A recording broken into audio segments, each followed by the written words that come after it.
마태복음 25장 31절부터 46절 말씀까지 보겠습니다. 마태복음 25장 31절에서 46절 말씀까지.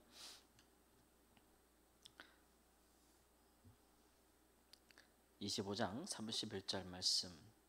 인자가 자기 영광으로 모든 천사와 함께 올 때에 자기 영광의 보좌에 앉으리니 모든 민족을 그 앞에 모으고 각각 구분하기를 목자가 양과 염소를 구분하는 것 같이 하여 양은 그 오른편에 염소는 왼편에 두리라.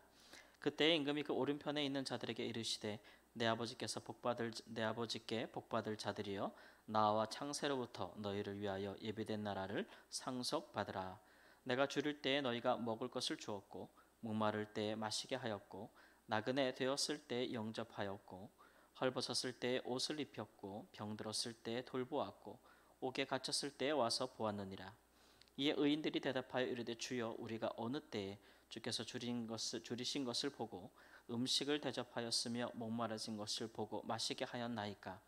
어느 때에 나그네 되신 것을 보고 영접하였으며 헐벗으신 것을 보고 옷 입혔나이까? 어느 때에 병드신 것이나 옥에 갇히신 것을 보고 가서 배웠나이까 하리니 임금이 대답하여 이르시되 내가 진실로 너희에게 이르노니 너희가 여기 내 형제 중에 지극히 작은 자 하나에게 한 것이 곧 내게 한 것이니라 하시고 또 왼편에 있는 자들에게 이르시되 저주를 받은 자들아 나를 떠나 마귀와 그 사자들을 위하여 예비된 영원한 불에 들어가라. 내가 줄일 때에 너희가 먹을 것을 주지 아니하였고 목마를 때에 마시게 하지 아니하였고 나그네 되었을 때 영접하지 아니하였고 헐벗었을 때 옷 입히지 아니하였고 병들었을 때와 옥에 갇혔을 때 돌보지 아니하였느니라 하시니 그들도 대답하여 이르시되 주여 우리가 어느 때에 주께서 줄이신 것이나 목마르신 것이나 나그네 되신 것이나 헐벗으신 것이나 병드신 것이나 옥에 갇히신 것을 보고 공양하지 아니하더이까? 이에 임금이 대답하여 이르시되 내가 진실로 너에게 이르노니 이 지극히 작은 자 하나에게 하지 아니한 것이 곧 내게 하지 아니한 것이니라 하시리니 그들은 영별에 의인들은 영생에 들어가리라 하시니라. 아멘. 예수님께서 다시 오실 때 예수님께서 정말 이후 재림하실 때에 관하여 말씀하신 세 번째 비유입니다.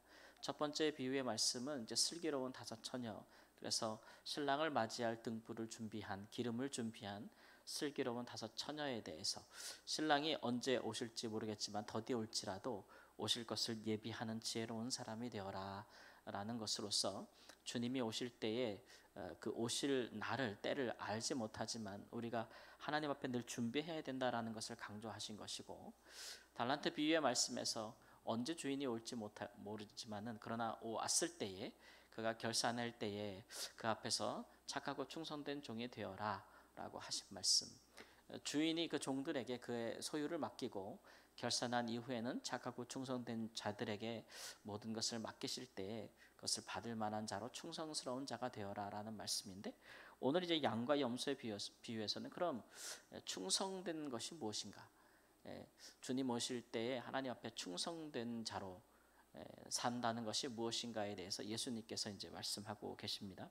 마치 목자가 낮에는 양과 염소를 이렇게 풀어서 같이 키우잖아요. 저도 그런 모습을 본 적이 있는데 양과 염소를 같이 이렇게 동반해서 키워요. 그러면 염소가 낮에는 풀 같은 거를 양보다 더 잘 찾습니다. 그래서 오히려 양을 막 인도하는 꼴인데 밤이 되면은 이제 양들은 추위를 잘 견디지만 염소는 털이 없어서 잘 견디질 못해요. 그래서 염소들을 안쪽에 또 양들을 바깥쪽에 이렇게 둬서 추위를 잘 견디게끔 들판에서 하기 위해서 이렇게 구분한단 말이에요. 그러니까 그런 일들의 목자가 자기가 키우는 가축 중에서 뭐가 염소인지 뭐가 양인지 구분을 다 할 거 아닙니까? 심지어 양과 염소만 구분할 뿐만 아니라 그 양의 각기 모습이 다 같아 보여도 누가 누구인지까지 다 안다 그랬어요.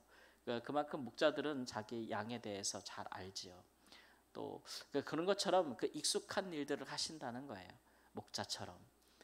그 일에 어려움을 느끼지 않듯이 목자가, 예수님께서도 다시 오실 때에는 그가 처음 오셨던 종과 같이 오시는 것이 아니고 이제는 정말 심판하시는 왕으로 오시기 때문에 그가 오셔서 누가 자기의 오른편에 있을 자인지, 누가 그 왕과 함께 그 영원한 나라에서 살 자들인지 아닌지를 아주 어렵지 않게 구분하신다라는 말씀을 말씀하고 있습니다. 그 왕이 구분하는 기준은 뭐냐면 왕이 굶주렸을 때에, 왕이 또 갇혔을 때, 목마를 때, 나그네 되었을 때, 헐벗었을 때, 병들었을 때, 옥에 갇혔을 때 돌보았느냐, 돌보지 않았느냐라는 것으로 판단한다는 거죠. 그러나 뭐 오른쪽이든 왼편이든 구분되어지는 사람들은 왕이 언제 그랬냐는 거죠. 임금이 언제 그런 일을 당하셨습니까? 언제 그런 상황에 놓여 우리는 모릅니다라고 이야기하는데, 그 임금은 말하기를 내 형제에게 한 것이 곧 내게 한 것이니라 이렇게 말씀을 했어요. 그러니까 임금이 부재 시에 임금이 어떻게 그런 일을 당했는지 모르잖아요. 그런데 말씀하시기를 너희들과 함께 있었던 내 형제라고 이야기합니다. 그래서 그 임금의 형제가 누구인가가 이제 관심이죠. 이 비유에서 과연 그것이 예수님의 정말 고륙 지친을 가리키는 것인가? 예수님께서 십자가 지시고 부활하고 가시면서 이 땅에 남겨두신 육신으로는 아우된 자들, 형제된 자들, 자매된 자들이 있었을 거 아니에요. 마리아와 요셉의 슬하에서 그런 자들을, 형제들을 가리키는 것인가? 그러면 당연히 아니겠죠.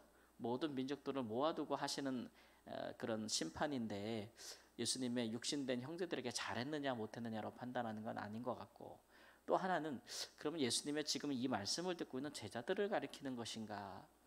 예수님의 제자들 같으면 예수님의 형제들이라 일컬음을 받을 만하지 않겠습니까? 예수님과 함께 고난받았고 예수님과 함께 사역을 같이 했고 어떤 환경에도 불구하고 예수님 곁에 있었던 사람들입니다. 비록 예수님께서 십자가에 돌아가실 때 비록 그 마음이 연약하였고 믿음이 흔들려서 예수님을 떠난 적이 있으나 그의 부활 이후에 하나님의 은혜로 예수님께 다시 돌아왔고 그의 일생을 앞으로 이제 주를 위해 살게 될 사람들인데 어느 누구보다도 복음을 위하여 고난받을 사람들이잖아요. 그러니까 예수님의 제자들에게 잘하는 사람들이 예수님께 잘하는 사람들인가? 또 이렇게 생각해 볼 수도 있는데 오늘 말씀해 보니까 그것도 아닌 것 같아요. 예수님의 제자들이 있을 때에 예수님이 다시 재림하신 거 아니잖아요.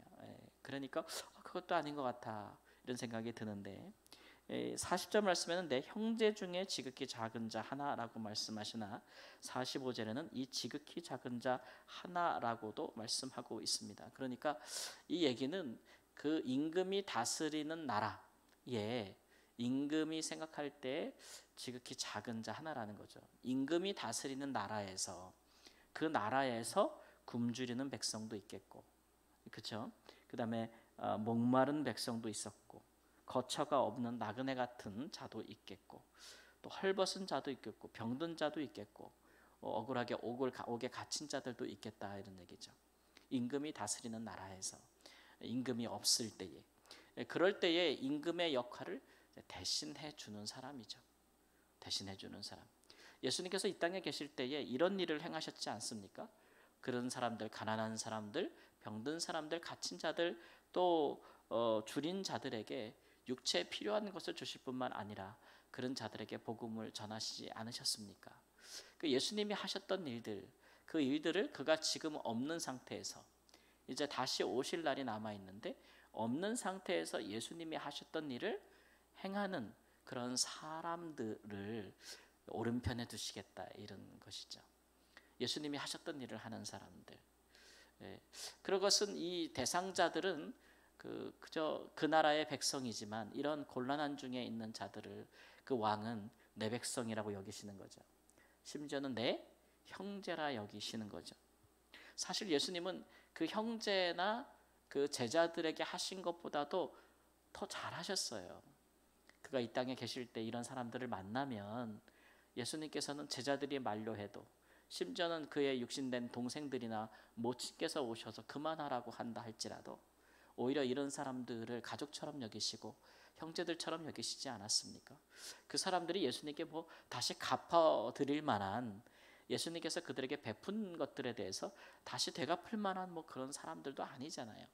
그러나 그 사람들을 먹이고 또 입히고 돌보고 그 사람들을 사랑하고 고치고 그들에게 복음을 전하는 그것이 하나님께서 예수님에게 원한 것이었기 때문에 예수님은 그 일을 하셨고, 그러나 그가 아니 계실 때 지금과 같은 세상에서는 예수님이 하셨던 일을 행하는 자들, 그런 사람들을 향하여 그것이 바로 내게 한 것이다 라고 말씀하시고 있는 것이죠. 이렇듯 이제 우리 예수님이 다시 오실 때 예수님은 세상에 이런 사람들을 자기 온 나라의 백성 중에서 가장 형제처럼 여기는 사람들이고, 예수님께서 그들에게 한 것이 내게 한 것이라고 여길 정도로 우리 예수님의 왕권과 그의 나라는 모든 민족을 모을 만큼 넓다는 거죠. 그만큼 모든 민족에게 복음이 전파되는 것이고, 그 중에 있는 모든 이런 사람들을 예수님은 자기 가족과 같이 여기시기 때문에 예수님을 대신하여 이런 일을 행하는 자들에게 얼마나 예수님께서 큰 상급으로 갚아주실지.